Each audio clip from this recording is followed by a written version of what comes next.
just a couple opening comments, and then I'll take any questions that you have. This is a busy off-season for us on the business side of things. It's kind of the summer of broadcasting. We made a lot of obvious changes to our broadcast team and spent a lot of time working on our renewal with Comcast Sports Northwest, so that took a lot of our summer. We're also working, like we do every year, a lot on ticket sales and sponsorship, and we're seeing unbelievable sales results from our fans. Our renewal is really strong. Demand for tickets is as strong as it's been since I've been here.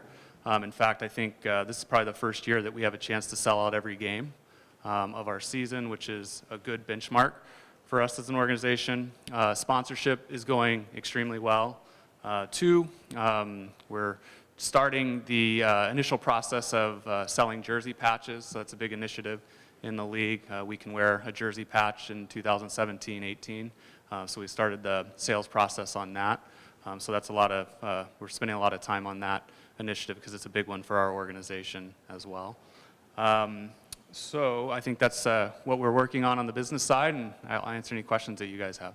How did the decision come about to release Mike and Mike? It's just one of those things where I thought we needed to make changes. I thought we needed to go in a new direction, freshen things up a little bit.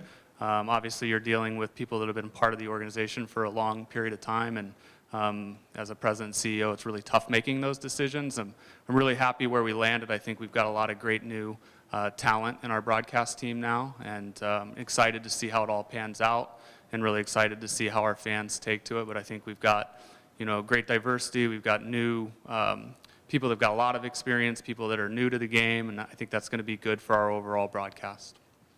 Regarding the patches on the jerseys, what are some of the guidelines that you guys want to establish there, and can you ballpark what those will bring in revenue-wise? Yeah, I mean it'll be one of our most sizable corporate partnerships. I'm not going to give the exact number of what it will be, but it's maybe not as much as a naming rights sponsorship, but it's right close to there, so it'll certainly be one of our biggest corporate partners. We're really early in the process. We just started the sales process about 2 weeks ago. So we're looking for someone that wants to be a significant partner with us.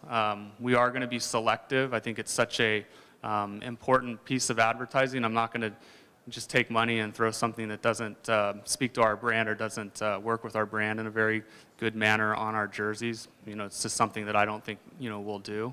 But we're getting a lot of interest. There's a lot of companies that are reaching out to us to talk to us about the opportunity, and it's starting to heat up league-wide. So I think we're going to find whether it's a partner that just goes bigger with us or someone that views it as a platform that's really important in this region, really nationally. The exposure on this is quite broad. So, in talking about sponsorship, Nike taking over the uniform contracts for next season, do you have any thoughts on that? Has the process of starting those designs or maybe possible changes, has that begun at this point? And just any general thoughts about that partnership? Yeah, it's something I should have mentioned in my opening comments, is we will be unveiling in spring new uniforms, some modifications to our logos, and it's in coordination, obviously, with Nike coming on board in 2017-18, and we're excited about that. Obviously, Nike has a tremendous presence in our market, and we really like working with everyone at Nike, and excited to see what they're going to do with the uniforms in 17-18. But at the same time, we've had a great relationship with Adidas. Being in Portland, having a presence like they do here, we have to have good relationships with both. And fortunately, since I've been here, our relationships have been really strong with both Nike and Adidas. But in 2017-18, we're excited to see what is going to happen with the new Nike partnership. This is a two-part. You said there will be new uniforms with the Nike thing. Is that a drastic overhaul or just subtle? Well, I'm going to leave a little bit of suspense for you because we're going to unveil it in the springtime. So I think it's a modernization. I wouldn't call it drastic. I think we're blessed with some of the best uniforms in professional sports.